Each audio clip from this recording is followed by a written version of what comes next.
Whoa. I'm running short of words right now, but I cannot afford this because I have to speak. Thank you so much for all the love, for all the warmth. Thank you for accepting me. Thank you very much.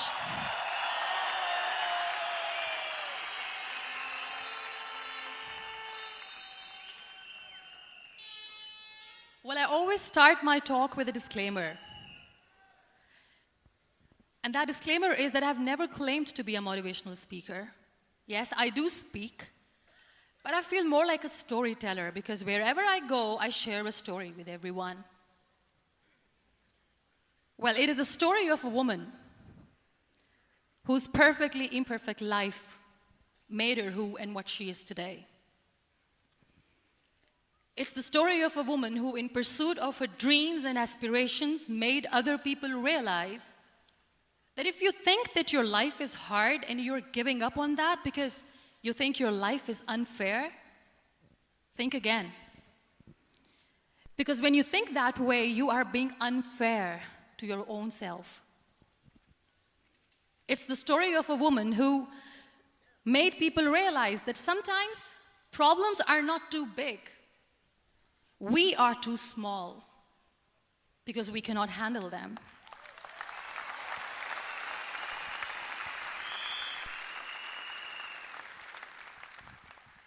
It is the story of a woman who with time realized that real happiness doesn't lie in success, money, fame.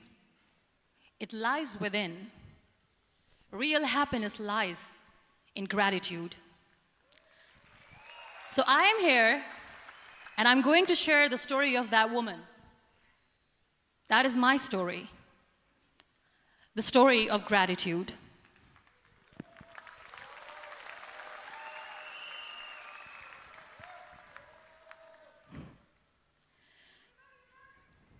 I love you too. I love you all.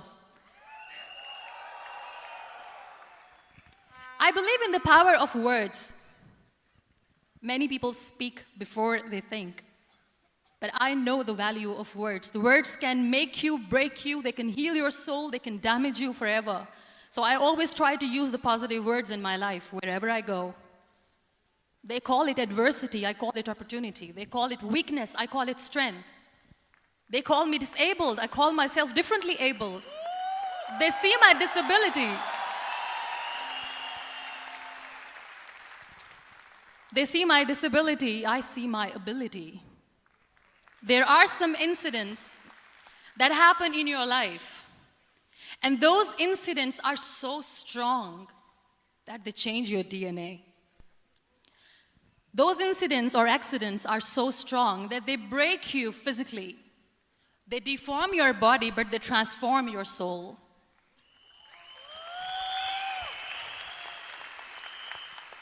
Those incidents break you, deform you, but they mold you into the best version of you.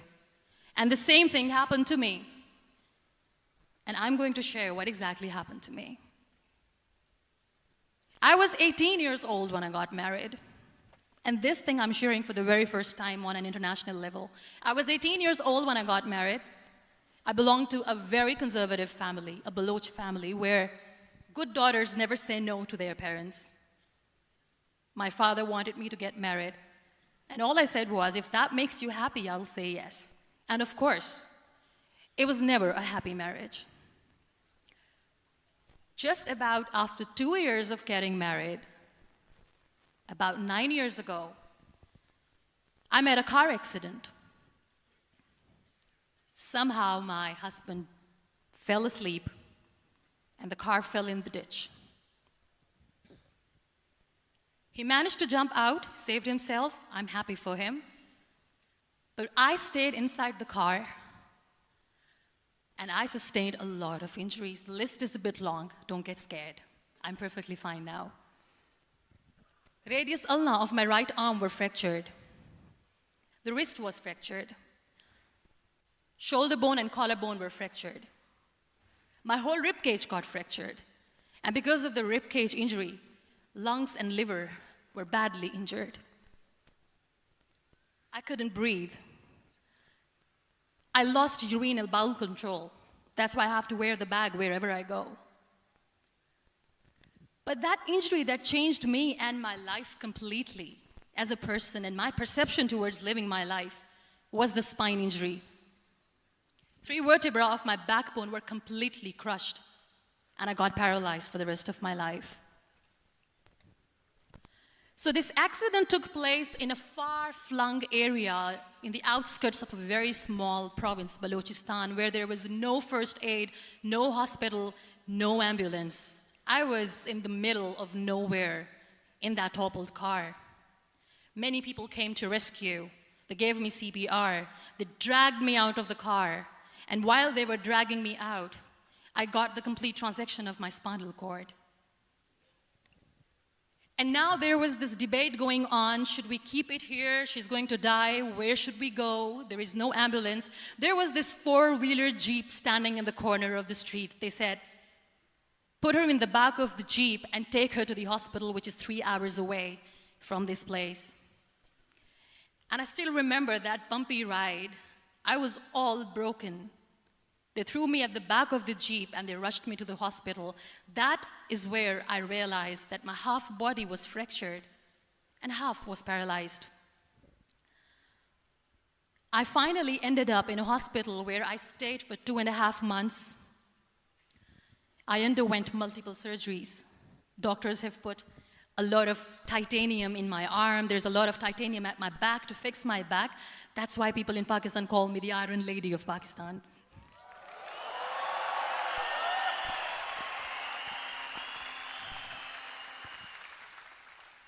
Sometimes I wonder how easy it is for me to describe all this all over again. And somebody has rightly said that when you share your story and it doesn't make you cry, that means you have healed.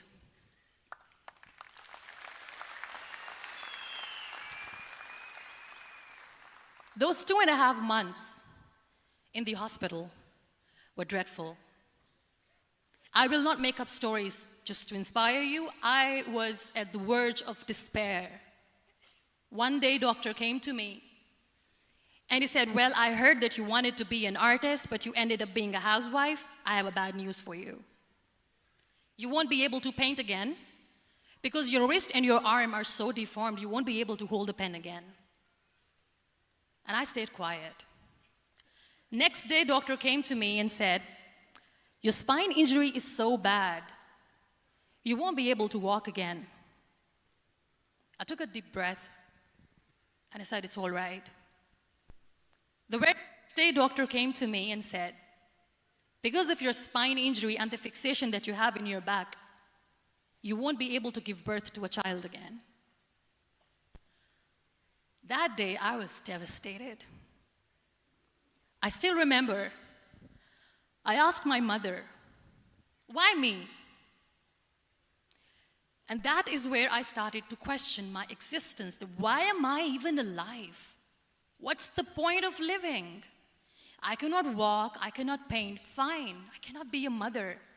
And we have this thing in our heads, being women, that we are incomplete without having children. I am going to be an incomplete woman for the rest of my life. What's the point? People are scared. They think I will get divorced. What is going to happen to me? Why me? Why am I alive? We all try to chase this tunnel. We all do this because we see light in the end of the tunnel, which keeps us going. My dear friends, in my situation, there was a tunnel that I had to roll on, but there was no light. And that is where I realized that the words have the power to heal the soul. My mother said to me, this too shall pass. God has a greater plan for you. I don't know what it is, but He surely has.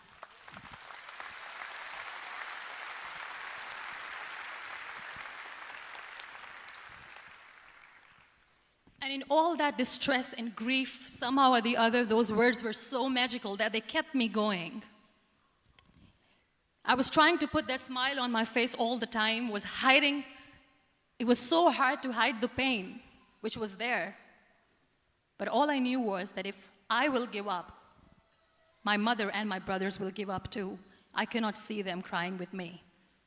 So what kept me going was, one day I asked my brothers, I know I have a deformed hand, but I'm tired of looking at these white walls in the hospital and wearing these white scrubs. I'm getting tired of this. I want to add more colors to my life. I want to do something.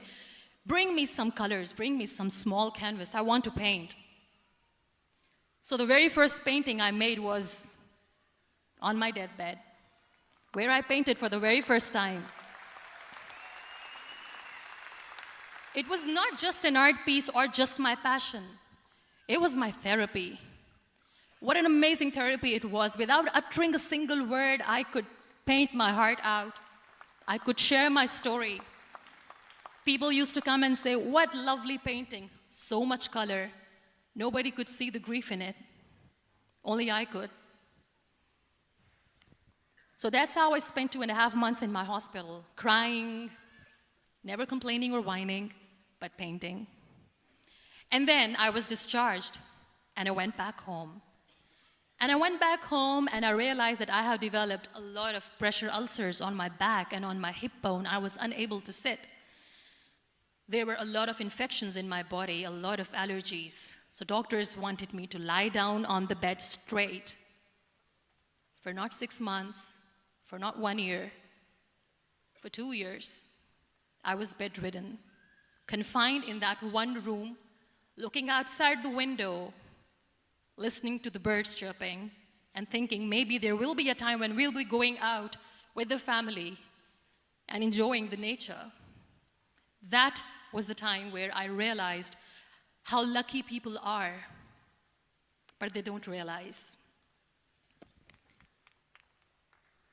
That is the time where I realized that the day I'm going to sit, I'm going to share this pain with everyone to make them realize how blessed they are, and they don't even consider them lucky. There are always turning points in your life.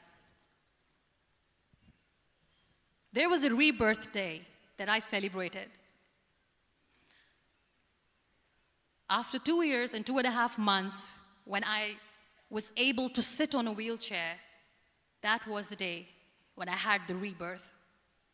I was a completely different person. I still remember the day I sat on the wheelchair for the first time, knowing that I'm never going to leave this, knowing that I won't be able to walk for the rest of my life. I saw myself in the mirror, and I talked to myself. And I still remember what I said. I cannot wait for a miracle to come and make me walk. I cannot sit in the corner of the room crying, cribbing, and begging for mercy because nobody has time. So I have to accept myself the way I am. The sooner, the better. So I applied the lip color for the first time.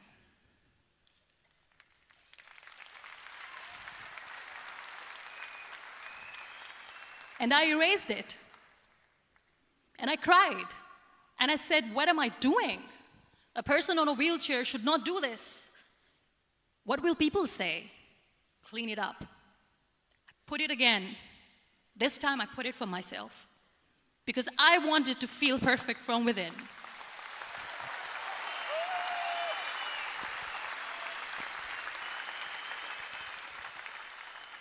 And that day I decided that I'm going to live life for myself. I am not going to be that perfect person for someone. I am just going to take this moment and I will make it perfect for myself. And you know how it all began? That day I decided that I'm going to fight my fears. We all have fears. Fear of unknown, fear of known, fear of losing people, fear of losing health, money.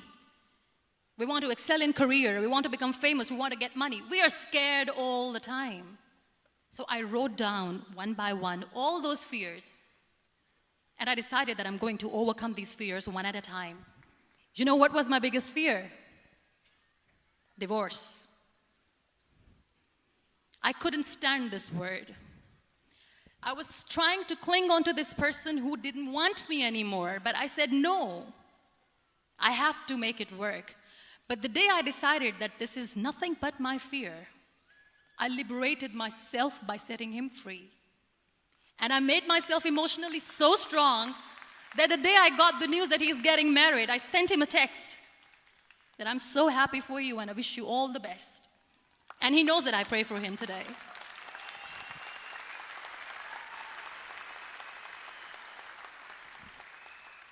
My biggest fear, number 2, was I won't be able to be a mother again. And that was quite devastating for me. But then I realized there are so many children in the world, all they want is acceptance. So there is no point of crying, just go and adopt one. And that's what I did.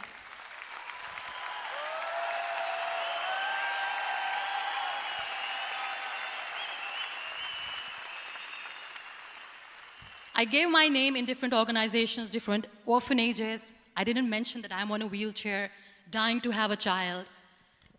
So I just told them that this is Muniba Mazari and she wants to adopt a boy or girl, whatsoever, but I want to adopt a kid. And I waited patiently. 2 years later, I got this call from a very small city in Pakistan. I got a call and they said, "Are you Muniba Mazari? There is a baby boy and would you like to adopt?" And when I say yes, I could literally feel the labor pain. I said, yes, yes, I am going to adopt him. I am coming to take him home.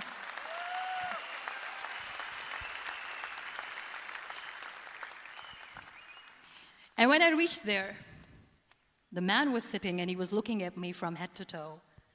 And in back of my head, I kept thinking that, oh my God, he is going to say she's on the wheelchair, she doesn't deserve it. How is she going to take care of him? And I looked at him and I said, "Do not judge me because I'm on the wheelchair." But you know what he said?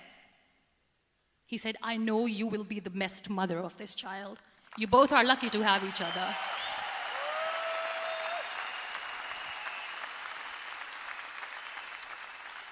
And that day, Niall was 2 days old, and today he's 6.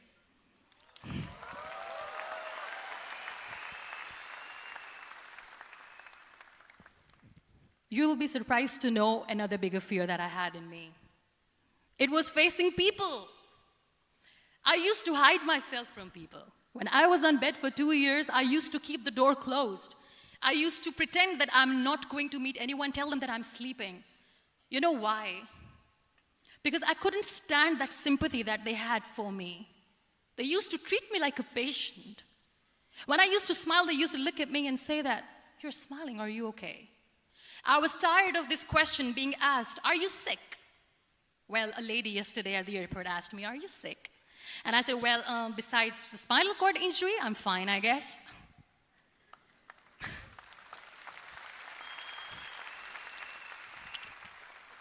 But those are really cute questions. They never used to feel cute when I was on the bed. So I used to hide myself from people, knowing that, oh my God, I'm not going to see that sympathy in their eyes. It's all right. And today I'm here speaking to all these amazing people because I have overcome the fear.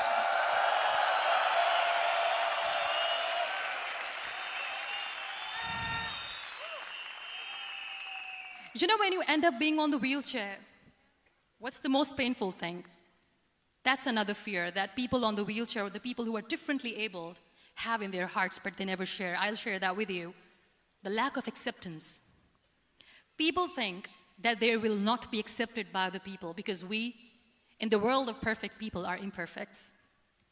So I decided that instead of starting an NGO for disability awareness, which I know will not help anyone, I started to appear more in public. I started to paint. I always wanted to. I have done a lot of exhibitions. I'm Pakistan's first wheelchair-bound artist. I have done a lot of modeling campaigns, different campaigns for brands like Tony and Guy.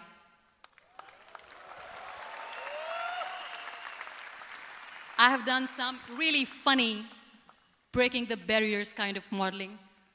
There was this one by the name Clown Town where I became a clown because I know that clowns have hearts too.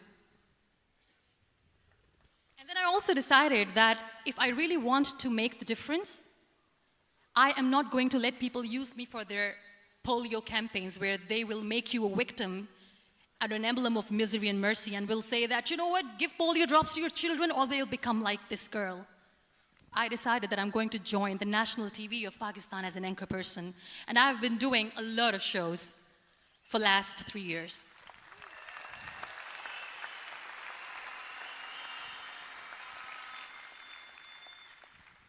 So when you accept yourself the way you are, the world recognizes you. It all starts from within. Thank you. I became the National Goodwill Ambassador for UN Women Pakistan, and now I speak for the rights of women, children. We talk about inclusion, diversity, gender equality, which is a must. I was featured in BBC 100 Women for 2015. I'm one of the Forbes 30 under 30 for 2016. And it all didn't happen alone. You all are thriving in your careers. You have bigger dreams and aspirations in life. Always remember one thing. On the road to success, there is always we, not me. Do not think that you alone can achieve things. No. There is always another person who is standing behind you, maybe not coming on the forefront, but behind you, praying for you and supporting you. Never lose that person. Never.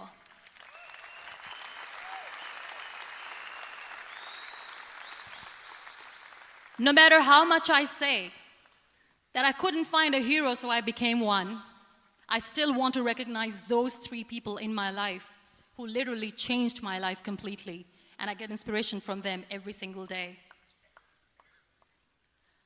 Waleed Khan. Many people know about the terrorist attacks in Pakistan.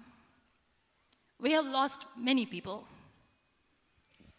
And I'm sharing this with a very heavy heart because we actually have lost a lot of people in this huge turmoil of terrorism. These people are barbarians. They do not see people. They're even worse than animals. They have killed people in mosques. They have killed people in churches, temples, even in schools.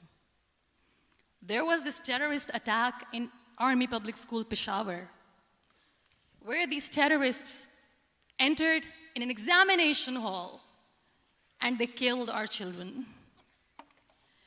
And in that attack, that day, this beautiful boy, Waleed Khan, who was my hero, my real life hero, was the proctor who was taking care of the students, was keeping an eye on the students. Those barbarians shot him 3 times in the face, 5 times on his body, and he fell down. I was asked to give a talk in the school after a week of that terrorist attack.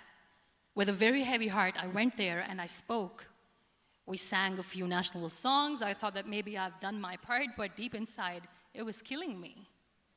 I could see children injured. I could see children sitting on the wheelchairs, looking at me, wondering, what next? What was our fault? Just because we were here to give examination, we have been shot. So many people, so many children lost their friends.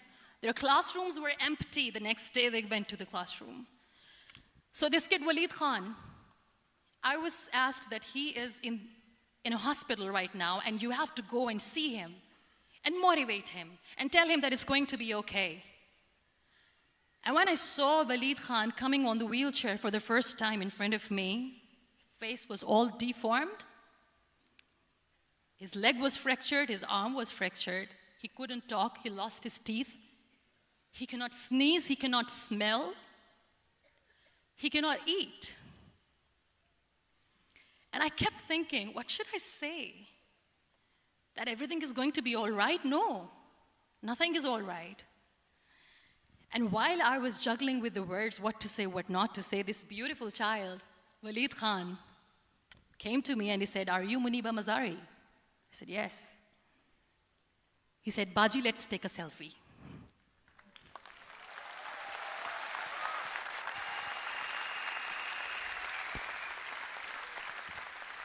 And with that beautiful, toothless smile of Waleed Khan, we took that beautiful selfie that I still have with me. I don't share that here because he was in a very bad shape that time. And that is where I realized that when I was thinking too much about his deformities, he's happy with himself. He doesn't even care. Because today he goes in the same school, and when somebody asks him that what happened to your face, why so many scars, you know what he says? "These scars are my medals and I wear them with pride."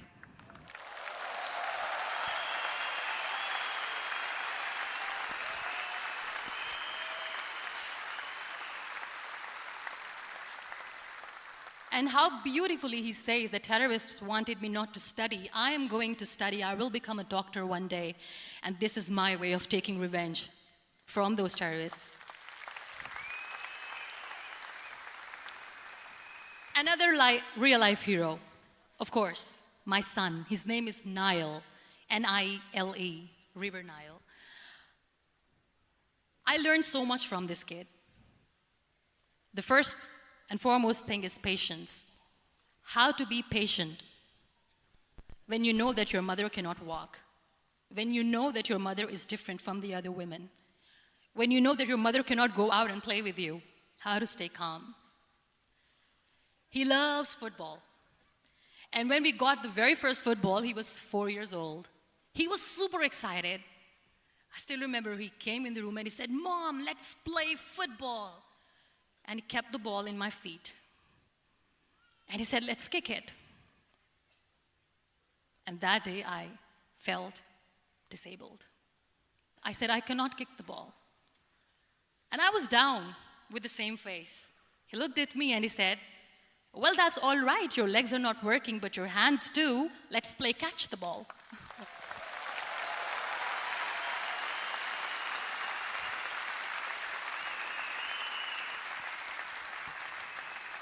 You know what? That day he made me realize that when you think your glass is half empty, come on, your glass is half full. It's all in here and here. Last but not least, the woman who made me realize that heroes have no gender. The woman who believed in me even when I was completely at the verge of despair, where everybody left, she was there. And every time I looked at her, without saying anything, she used to look at me and said, "This too shall pass. God has a bigger plan. And one day you will say that, oh my God, that is why God has chosen me." She never cried in front of me. She has always said that there will be haters, there will be naysayers, there will be disbelievers, and then there will be you proving them wrong. My mother.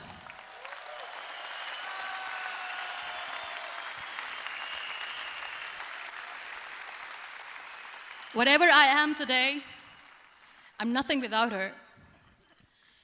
I'm nothing without her. Thank you, Mama. I wish you were here. Thank you for making me who I am today.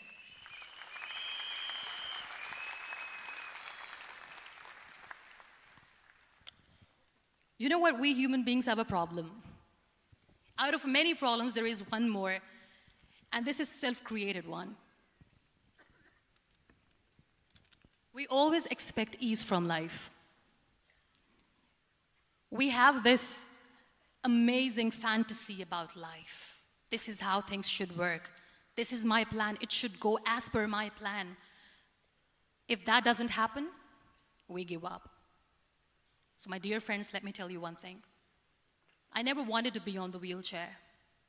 Never thought of being on the wheelchair. I was always aspiring to do bigger things, but had no idea that for that I have to pay the price to be where I am today. It's a very heavy price. This life is a test and a trial, and tests are trials are never supposed to be easy. So when you are expecting ease from life, and life gives you lemons, then you make the lemonade, and then do not blame life for that, because you were expecting ease from a trial. Trials make you a stronger, better person. Life is a trial, and with time you realize that.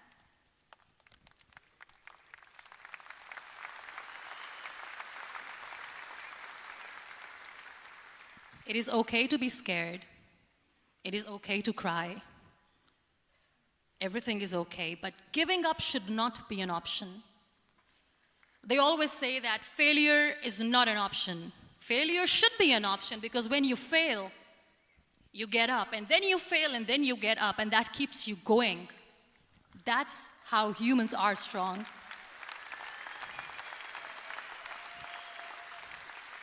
Failure is an option, should be an option, but giving up is not. Never. We have this thing in minds. We call it perfection. We want everything perfect. We want ourselves to be perfect. There is this image in our head about everything. Perfect life, perfect relationships, perfect career, perfect amount of money that we need to earn no matter what. Nothing is perfect in this world. We all are perfectly imperfect, and that is perfectly all right. That's all right. We were sent here not to become the perfect people. Those people who tell you how to look perfect, even those people are imperfect. Trying to fight this fear of looking imperfect. I used to be perfect. I still remember. I got this compliment years ago when I used to walk. Oh my God, look at you. You're fair, you're tall, you're perfect. Look at me now. You're still perfect. Only the perfect eyes can see that. Only the perfect eyes will see that. Only the perfect eyes will see that. So yes, in all those imperfections, you have to listen to your heart. You don't have to look good for people. You don't have to be perfect just because other people want you to be perfect. If your soul is perfect from within, that's all right. This is all what you want. This is all what you need to be. Our society has made very weird kind of norms to look perfect and great. For men, it's different. For women, it's different. We think too much about what people say. We listen to ourselves too little. You know what makes you perfect? When you make someone smile. You know what makes you perfect? When you try to do something good for the people around you. You know what makes you perfect? When you feel someone's pain. And how beautiful pain is that it connects you with people. No other medium can connect you with others but pain. That's why I always say that I'm in pain, and that's a blessing in disguise for me. Today, just because I'm in pain and I'm on the wheelchair, I work for children. Being the head of CSR for a company, we conduct medical camps in far-flung areas of Pakistan where so many kids die because they don't have medical facilities. And I personally believe just because they cannot afford to live doesn't mean we'll let them die.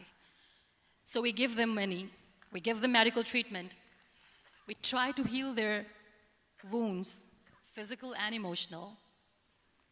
And I also work for the beautiful people, we call them third gender, the transgender community of Pakistan. You know what connects me with them?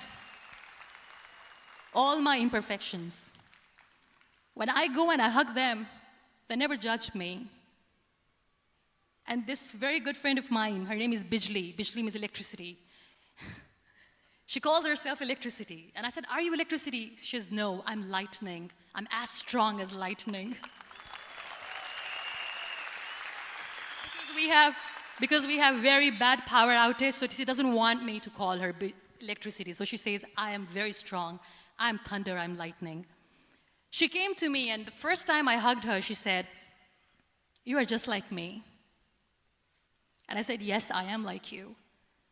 Because to people, we are so imperfect.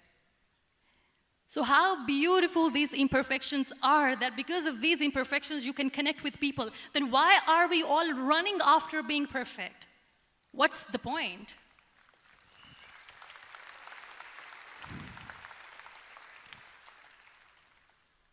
Every time I go in public, I always smile. There's always a big toothy smile on my face, and people ask me, don't you get tired of smiling all the time? What's the secret? I always say one thing, that I have stopped worrying about the things that I have lost, the people that I have lost. Things and people who were meant to be with me are with me. And sometimes, somebody's absence makes you a better person. Cherish their absence. It's always a blessing in disguise. I always say that people are so lucky they don't even realize. You must be thinking, okay, you're lucky in what sense? Well, the breath that you just took was a blessing. Embrace it.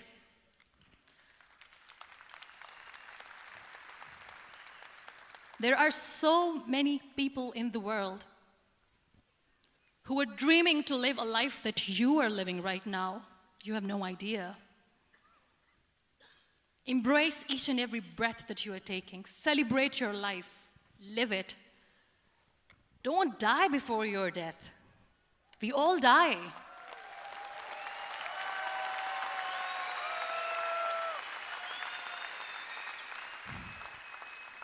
We live this one routine of a day for 75 years and we call it life. No, that's not life. If you're still thinking why you have been sent here, if you're still juggling with the concept of why you are here, you haven't lived yet. You work hard, you make money, you do it for yourself. That's not life. You go out, you seek for people who need your help, you make their lives better. You become that sponge which can absorb all the negativity, and you become that person who can emit beautiful, positive vibes. And when you realize that you have changed someone's life, and because of you, this person didn't give up, that is the day when you live. Always.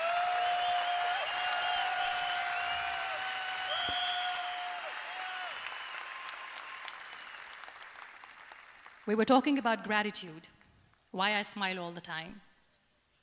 I cry all night when nobody sees me, because I'm a human and I have to keep the balance.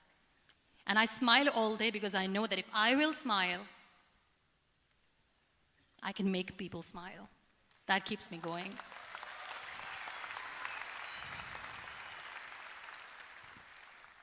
Be grateful for what you have, and you will always, always end up having more. But if you'll cry and if you'll crib for the little things that you don't have or the things that you have lost, you will never ever have enough. Sometimes we are too busy thinking about the things that we don't have that we forget to cherish the blessings that we have. I'm not saying that I'm not healthy and that makes me unlucky, but yes, it is hard. It is hard when I say that I cannot walk. It is hard to say when I wear this bag. It hurts. But I have to keep going, because never giving up is the way to live, always.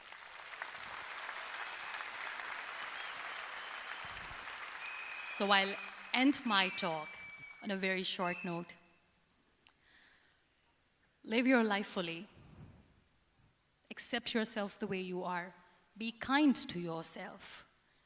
Be kind to yourself. I'll repeat, be kind to yourself, and only then you can be kind to others.